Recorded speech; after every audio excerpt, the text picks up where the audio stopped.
The following program is a Town of Colonie television production of the William K. Sanford Town Library.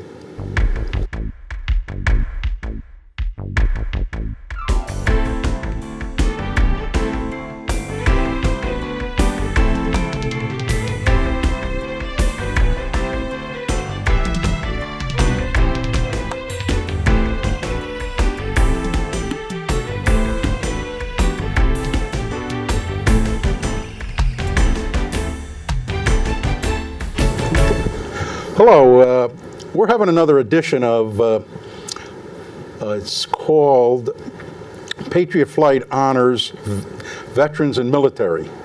It's a show we've put on a few times.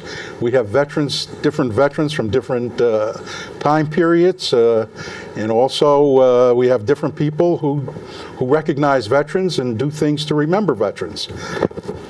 The show is called Patriot Flight because Patriot Flight is an organization in which I'm the president of, which takes the veterans down to Washington, D.C. We had 2 flights in 2014 in which we took in excess of 84 World War II veterans and 16 Korean War veterans. We hope to expand that this year to include Vietnam veterans, and we have a flight scheduled for May 16th. I tell you that because Patriot Flight has been around since 2007, and our founder was on a previous show by the name of Bill Peak.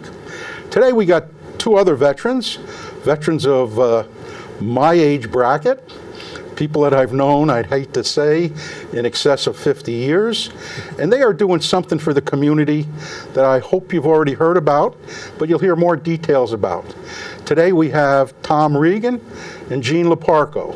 They are the main officers, president and vice president of Please Remember Me. I do a general introduction, and basically I'd like them to tell us, a little about themselves, and then we'll talk about their association, and maybe we'll even talk some history of how we grew up together. And I'll start first because on my left is Jean. Thank you, Frank. Glad to be here. Actually, I'm Secretary-Treasurer, behind the scenes, taking care of the money. And Vice President, that's okay, but what do they do? But anyway, I've known Frank for 30 years plus, and knowing that he's involved with the veterans in another way, taking them to Washington, D.C. is a great honor, and it's a lasting memory for those veterans. Now that it's going to be extended to Vietnam veterans and Korean veterans, and that's a great honor also. I met Tom Regan on 9/11/2012. It was our first meeting at the American Legion post, and he introduced the Please Remember Me for the first time. I thought it was a great project, and I volunteered to assist him in any way possible other than just writing a check, and we've been great friends since that night. It ranged from 400 veterans that we found out that had been killed in action since World War II, and is now up to 1,225 names in our capital region, which encompasses Albany County, Schenectady County, Rensselaer County, and Saratoga County. I found it to be very worthwhile to make sure that everybody's aware of those names, because they made the supreme sacrifice for our freedom, which we know isn't free. I'm a Vietnam vet. I served in Vietnam from 67 to 68. As a matter of fact, 47 years ago, in a couple days, will be the Tet Offensive. I was there along with the other 700,000. And anyone that was able to walk had a weapon, and we had to protect our perimeter and things of that nature. So as far as anything else, that's my cap as far as what I do and where I've been. Still learning a lot to remember and honor those veterans that made that ultimate sacrifice. So I'm proud to be part of this veterans group that remember vets. So thank you for having us here, Frank, and now Tom. I'll pass it off to Tom. First of all, thank you very much for inviting me. My name is Tom Regan. I was born and raised in Albany. We go back many, many years together, Frank and I, to the first Westland Hills Little League team. That's how many years ago it goes back.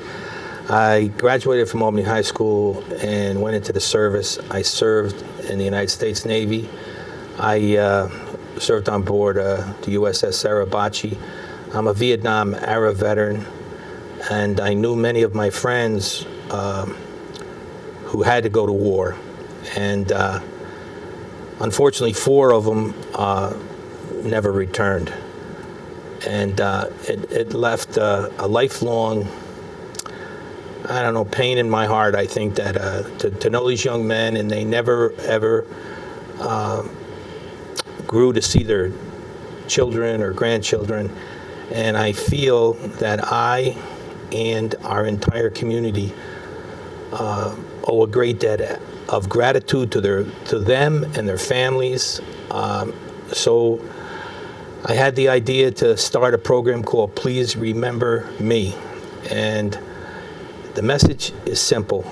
It's a community-wide effort from the Capital District and the Capital Region to honor over 1,200 men and women who gave their lives for our country.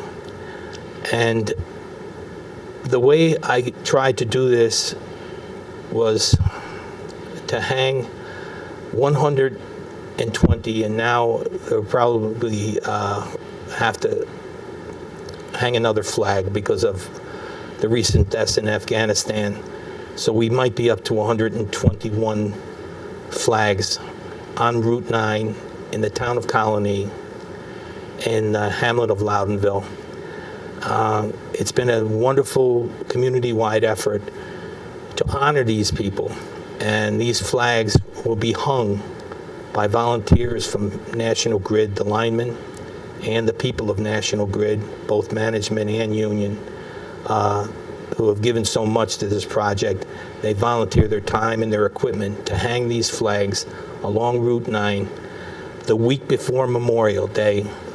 Each year, there will be a motorcade procession to honor these families from the Capital Region.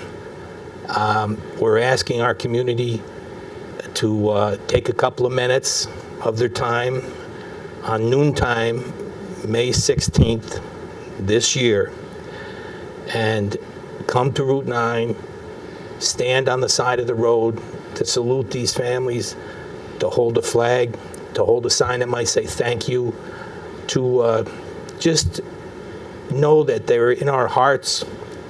It's a pretty daunting thing to start something like this, and it takes a lot of time and a lot of effort, but in my heart, I feel this community is getting the message. And the Capital District is a great, great place to grow up. It's been a wonderful experience for all of us, and we miss these men and women. We honor their families, and our wish is to say thank you as a community. And that more or less sums up what we're trying to say and do. Thank you, Tom. I guess I'm going to become a little more educated, as our audience would be, is to understand, you told us the history. I know you have the feelings. I share some of them. I do things with the veterans that are in the twilight of their life. And I've met some of them while they're alive, these World War II veterans, and now that some of them have passed. I can understand how it hits the heart. And you use a big word in is remembrance. Recognition, remembrance, honor. As much as you started this only a few years ago, tell us what's involved in terms of, you said National Grid hangs the flags, you got the flags, you got each flag represents 10 families. 10 families. Go ahead, Gene. Well, what I was going to say is show them the origin of how we got it started with the National Grid and the fabrication. Well, when I started many years ago with National Grid, I felt comfortable working around poles, wires, and things. I designed a bracket that mounts on the pole. It had to be approved by the company. It had to go right up through the safety ranks. National Grid has done a tremendous job, along with Verizon, Time Warner, all the utilities. They allowed us to hang these brackets on the pole. These brackets right here are stainless steel. They are $35 a piece, all donated so far by the community. Kids, businesses have spent their donations, we have spent their donations to weld these on. The welders volunteered their time. Albany Metal Fabrication on Northern Boulevard did a tremendous job. Their men gave their time to volunteer to weld these free of charge because they're all veterans. 120. 120 of these right now lining Route 9 mounted on the poles. The stainless steel was donated by Samuel and Son. That was close to an $800 sheet of stainless steel, cut, welded, and fabricated to the specs of National Grid. The bolts are over $1,200 for 120 bolts, all galvanized steel with a stainless steel lag.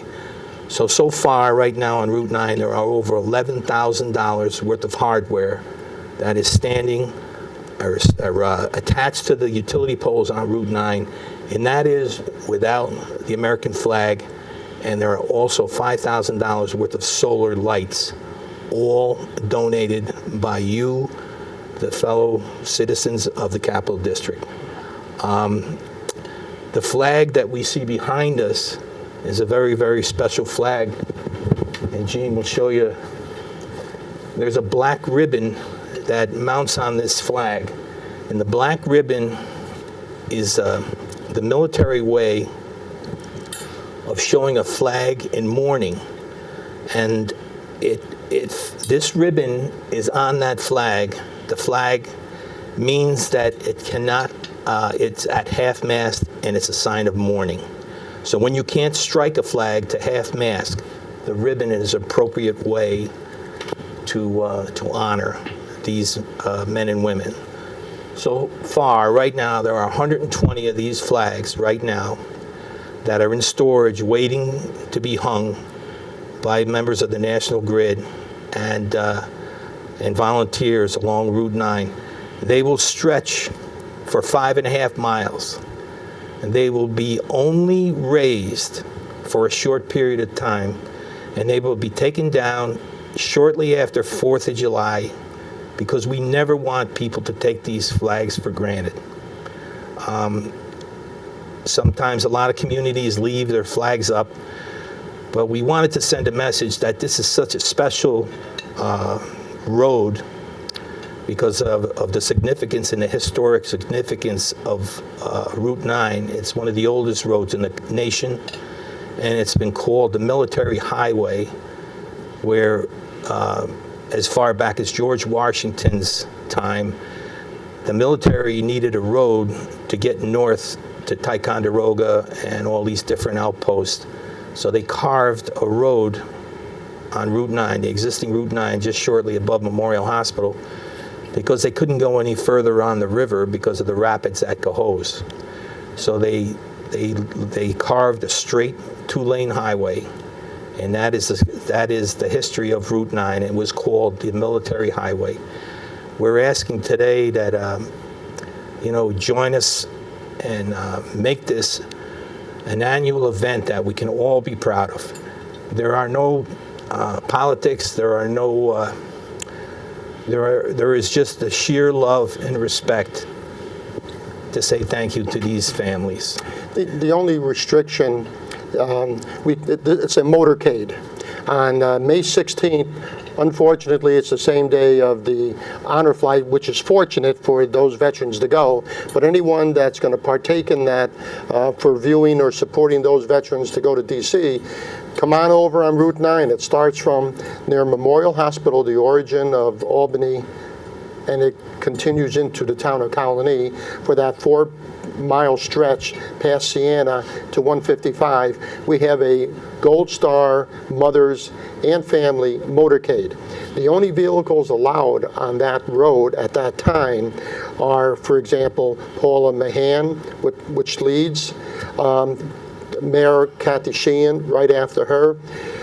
I'll be in my convertible because I'm the photographer, and I'll be taking photos of people that are lining Route 9, and about 30 to 40 vehicles of the Gold Star family members are right behind us, followed by and only the Patriot Guard riders and the American Legion riders. We can only have about 80. They didn't want to have a couple hundred, which we could have gotten 100 or two to be in this motorcade. And after we go to this Route 9, we'll continue from there to our Joseph E. Zaloga post on Everett Road. Tom and I are both Legionnaires, and also the Tri-County Vietnam-era veterans. And we'll have refreshments for the Gold Star moms, and they'll talk to the public and so forth. So that time of the year is always 10 days prior to the Memorial Day observance, which is about the 15th, 16th, or 17th of May, Mother's Day weekend. And that's when we have the motorcade. The flags go up about a week before, and the flags come down at the discretion of the schedule of National Grid a week after July 4th. Again, we don't want any of the individual Americans to take it for granted that the flags are there every day and they won't show the due respect for them. So there's 120 American Old Glory flags, and we have one POW MIA, which is located in front of the town of Colonie's building. So that's what we have for now. And when the flags are taken down, and they're either solar lit, there's about 65 solar lit flags on the wooden utility poles, where the other poles have the regular street lights. Just as long you can see the colors of the flag, that's the etiquette. You need to view the flag with light at night. Once those flags are taken down after July 4th, we'll store them for a while, but then we're proudly going to display them on our Veterans Day parade, where this past November was our second year that we had volunteers march with all 120 flags marching down Washington Avenue in Albany. And it's a sight to see. You can always check our pleaserememberme.org or pleaserememberme.us to see the photos that I take. But the public shows support. We are all fellow Americans. I would like to take a minute to personally thank Supervisor Paula Mahan and Mayor Kathy Sheehan, but also the wonderful people at Trustco Bank, Mr. Robert McCormick and Mike Osmick and many, many others at Trustco Bank for making the original donation to get this off the ground. This never would have happened if it wasn't for National Grid and it wasn't for the people at Trustco Bank, and also the schools, the small businesses, the welders from every walks of life to every political spectrum there is in the area. They all came together as a group to say this is a worthy adventure to say thank you. And it's a great message. Frank and I go back many, many years, and we both feel the same way about veterans. But when you know the mothers and you know the sons and you know the pain of every day, sometimes we take a lot of things for granted as a community. And I think it's time that we stand together to say thank you. Gene, you mentioned May 16th. That's when we'll have our flight. What time does your event start on that day? 12 o'clock. we kick off the motorcade from Comedy Works on Northern Boulevard, or Henry Johnson Boulevard. This is our third year, our third annual motorcade, and it's all coordinated with Tom sending us off.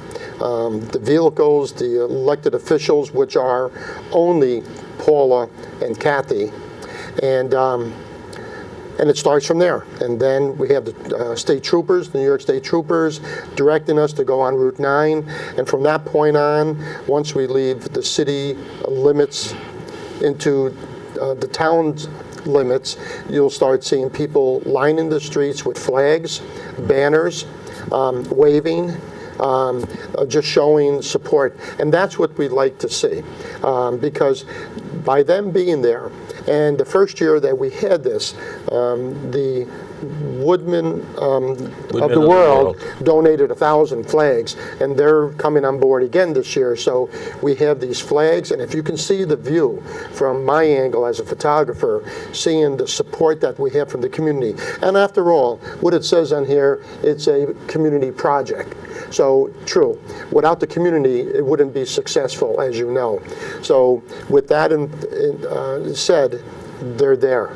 Kids with their parents, and merchants coming out of their beauty salons or car rentals or wherever.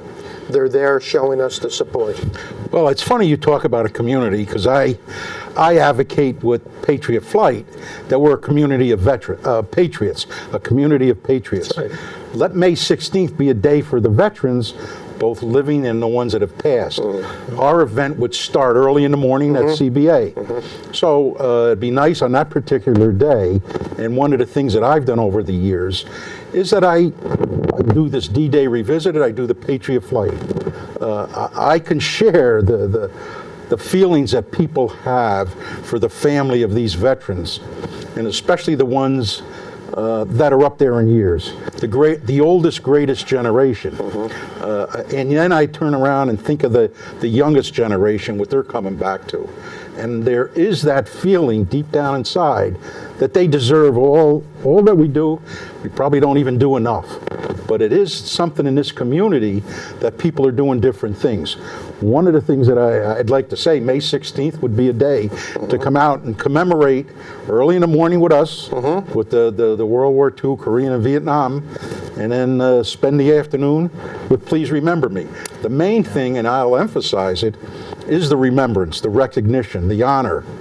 And I will say that seeing both ends of the spectrum, the oldest living generation, the youngsters that come out, we know we get a cross-section of people at our send-off up at the airport and whatnot. It's a nice day for veterans all the way around. And I really know, and I've only been doing this a few years myself, I know deep down inside there is that feeling that somebody has to step up. The community steps up. The community gives back, whether it be to their organization, our organization, and there's a whole host of organizations out there doing nice things for veterans, that we can never be in a situation that they're forgotten. Never be in a situation that says, what are we going to do? There are people out there willing to help in every way. And I give credit, a couple of the D-Day events I put on, I had Congressman Chris Gibson, our send-offs, Paul Tonko, Gene Loparco, Dan McCoy. Gene has come to a couple of the D-Day. He spoke at one of the D-Day events. Right before Neil Breslin. There Senator you go. Breslin. You know, and it is a nice event to recognize the veterans, and almost like regardless of where they've been and what they've done. I sit here right now, and I represent the ones that aren't veterans. I want to say we got to step up, the non-veterans. I told one veteran one time, you guys have always done for yourself. You've always done for veterans and your veterans. It's the guys like myself who aren't veterans got to step up. And the one person when I said it to, he basically looked me in the eyes, and I could almost see it hit a chord. He never thought of it that way. And I think there's one of the things I'm saying more and more, there's fewer and fewer percentage, the small percentage of our population are the active veterans, and as they die off, and the World War II ones are dying off at the tune of about 500 a day because there aren't too many left. You take up a smaller percentage of our total population. So we all have to step up, and I say we all have to step up. And I will say something that I'd like to talk to any veteran, and I do this because I'd like to know something about you. Now, you said you were in Vietnam. What branch of the service? I was in the Air Force. I left January 10th, 66 to go to basic in Texas. From there, I went to Biloxi, Mississippi, which is Keesler Air Force Base. They deemed it necessary that they needed another Morse code operator, so that's the tech school I was going to. I was second in the class. My roommate was first. We were the best. But I didn't want Morse code. I wanted office administration. So after months of KPing and getting me transferred to another base, I wound up in Holloman Air Force Base. And that was a stepping stone for Vietnam.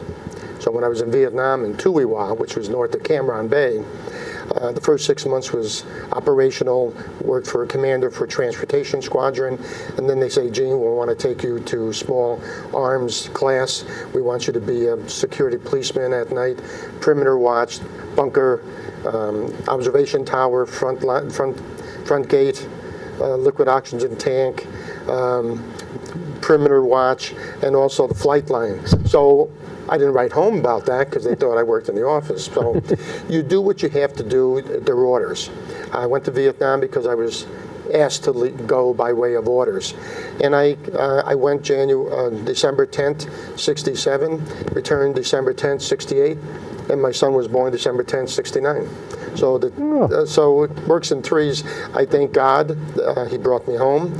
I never met an atheist in a foxhole when we were going to get hit. Everybody believed in God at that time. 1:30 to 3 in the morning, the fog coming in from South China Sea, and a lot of things going on.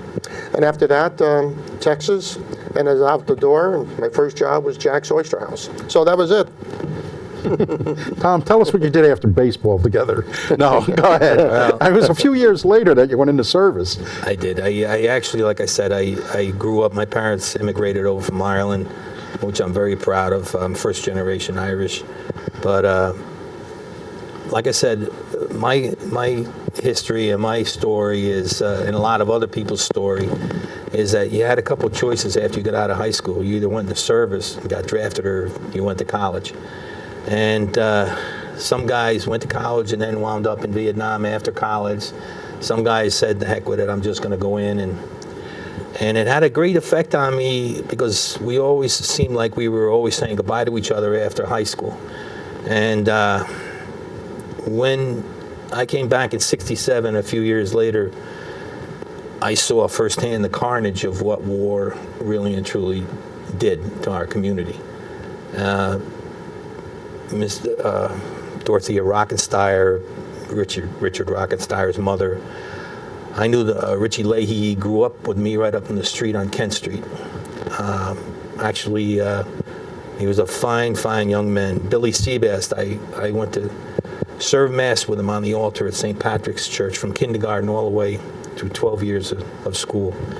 He was probably one of the finest men I've ever known. I look back at recently a young man by the name of Todd Clark, whose mother and father stood, and their brother Kyle, on the side of Route 9 on the first Please Remember Me, to honor their son, Lieutenant Todd Clark, who was serving in Afghanistan. 16 days after that first procession, I got word that Todd Clark was killed in action in Afghanistan. He was a tremendous, tremendous young man who graduated from CBA in Albany, went on to Texas A&M.